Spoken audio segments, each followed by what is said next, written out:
Dari 7 polisi yang diperiksa Propam Polda Sulawesi Tenggara, Sultra, 2 diantaranya terindikasi minta uang untuk kasus Guru Supriyani di Konawe Selatan, Konsel. Hal tersebut disampaikan Kabid Humas Polda Sultra, Kombes Pol Iis Kristian Selasa, tanggal 5 November tahun 2024. Sebelumnya, Propam Polda Sultra telah memeriksa 7 orang polisi untuk menindaki buntut kasus guru honorer Supriyani dituduh aniaya anak polisi. Dari ketujuh anggota polisi yang telah diperiksa, 2 nama pun diindikasi meminta uang kepada Supriyani. Keduanya adalah Oknum Kapolsek dan Kanit Reskrim Polsek Baito. Dari keterangan-keterangan itu, Propam akan melanjutkan pemeriksaan kode etik terhadap oknum yang terindikasi meminta uang sejumlah 2 juta rupiah, yaitu Oknum Kapolsek dan Kanit Reskrim Polsek Baito yang baru, jelas Iis Kristian. Menurut Iis, Kapolda Sultra juga berkomitmen dalam penuntasan kasus ini, di mana orang nomor 1 dalam lingkup Polda Sulawesi Tenggara itu bertekad menindaki oknum-oknum yang melanggar kode etik dalam bertugas. Adapun 7 orang yang diperiksa di Propam Polda Sultra yakni Kapolsek Baito, Kanit Reskrim Baito, Kanit Intel Polsek Baito, Pelopor, Kasat Reskrim Polres Konsel, Kasih Propam Polres Konsel, Kabak Sumda, dan Jeffrey mantan Kanit Reskrim Polsek Baito. Propam juga memanggil Guru Supriyani dan suami, serta Kepala Desa Wonua Raya, Rokiman. Soal permintaan uang yang diduga dilakukan sejumlah oknum ini sempat membuat perjalanan kasus ini menjadi runyam dan menyita perhatian publik hingga viral di media sosial. Kepala Desa Wonua Raya, Rokiman yang sebelumnya telah diperiksa Propam juga menyebutkan hal demikian. Ia mengungkapkan bahwa permintaan uang tersebut awalnya didasari dari inisiatif Kanit Reskrim Baito. Lalu setelah itu, ada pula dugaan campur tangan Kapolsek Baito yang meminta Kades Wonua Raya untuk berbicara hal tak sebenarnya terjadi. Sebelumnya, kuasa hukum Supriyani, yakni Andre Darmawan mengungkap adanya dugaan oknum kepolisian yang meminta uang pada guru honorer Supriyani. Ia mengatakan permintaan uang bukan hanya untuk menghentikan kasus, tetapi juga penangguhan penahanan. Setelah Supriyani ditetapkan tersangka ada permintaan uang. Dilakukan oknum polisi untuk melakukan penangguhan penahanan. Berapa? 2 juta rupiah? Siapa minta? Kapolsek? Siapa saksinya Bu Supriyani dan Pak Desa? Sudah diambil uangnya di rumahnya Pak Desa, berapa nilai uangnya 2 juta rupiah? Uangnya Ibu Supriyani 1,5 juta rupiah, ditambah uangnya Pak Desa 500 rupiah ribu. Katanya. Usai kasus ini dilimpahkan ke Kejari, Andre menyebut, Supriyani kembali dimintai uang penangguhan penahanan oknum jaksa melalui perantara. Saat di kejaksaan ditelepon orang dari Perlindungan Anak, katanya pihak kejaksaan meminta 15 juta rupiah supaya tidak ditahan, katanya. Supriyani tak bisa lagi menyanggupi karena tidak memiliki uang. Dari awal kita lihat seorang guru honorer dimainkan oleh jahatnya oknum aparat penegak hukum kita, katanya. Sedangkan Kapolsek Baito, Ibda Muhammad Idris enggan menanggapi hal tersebut. Sementara Kepala Kejaksaan Negeri Konawe Selatan, Ujang Sutisna membantah terkait adanya permintaan uang. Terkait informasi mengenai permintaan uang itu, Ujang mengaku pernah mendengar. Tapi setelah ditelusuri, pihaknya tidak mendapatkan bukti.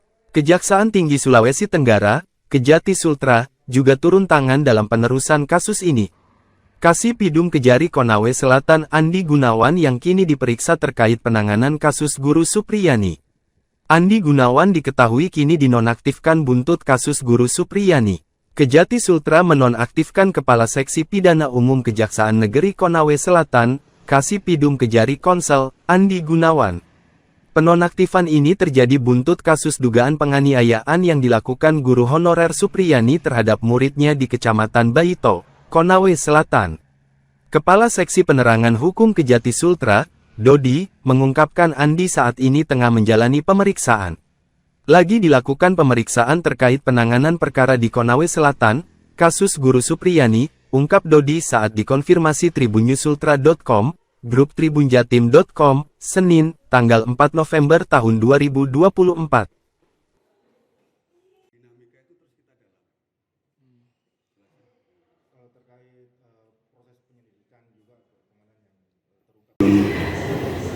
terlihat di situ, tapi indikasi itu ada, ya kan. Tapi itulah makanya kita perlu penguatan dari Ades, ya kan, kemudian dari Pak Supriyani, dari saksi-saksi itu, sehingga kita tidak bisa menjudge anggota kita kamu salah dan sebagainya. Kita tidak mau, tetapi kita harus sesuai dengan aturan. Kita dari Propam, tapi kalau kita kemudian salah menafsirkan job description kita juga bisa dikomplain. Rekan-rekan kan juga banyak juga kan situasi saat ini, kita juga harus perlu hati-hati. Namun kita tidak pelan, rekan-rekan yakin dan percaya kita cepat. Hanya kita perlu penguatan agar kita ini sempurna menentukan kesalahan apa yang dilanggar oleh anggota tersebut. Kemarin kan juga teringkap Katakan menyalahi prosedur, ya tetap akan kita lakukan penindakan dan kita proses kode etik. Kalau terkait permintaan uang 50 juta, kita komprehensif, walaupun tugas saya selaku Kabid Propam mungkin hanya tentang internal, namun untuk penguatan bahwa ada pelanggaran di situ, disiplin atau kode etik, tetap kita perlu pemeriksaan klarifikasi dari pihak-pihak luar. Tersebut bisa juga kita tarik. Kita tidak tahu karena kan prosesnya ini cepat ini. Mohon waktu ya, kita masih dalam proses, kita nggak mau juga apa, kita jalani.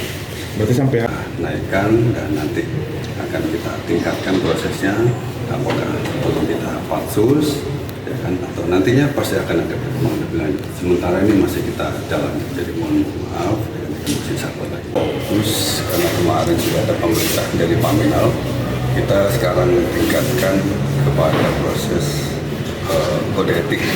Jadi saat ini kedua oknum tersebut Kapolsek dan Krim kita periksa dalam pelanggaran yang akan menjurus kepada kode etik. Ya. Jadi ini intinya kita masih mendalami apakah ada pelanggaran kode etik yang dilanggar atau tidak. Ya, ini berkaitan dengan ada penerimaan uang 2 juta ini. artinya dua orang ini sekarang sudah dipatsus atau gimana statusnya? Sementara belum, masih pendalaman, jadi mohon rekan-rekan bersabar karena kita juga tidak mau bahwa pemeriksaan itu secara cepat, tapi kita mau secara tepat. Ya, tepat dalam arti bahwa kita semua sudah kumpulkan saksi-saksi mulai dari Pak Hades, dari Supriyani juga, kemudian dari saksi-saksi yang lain termasuk juga pelapor dan sebagainya. Rekan-rekan yang lain menanyakan. Download Tribun X sekarang, menghadirkan lokal menjadi Indonesia. Terima kasih sudah nonton.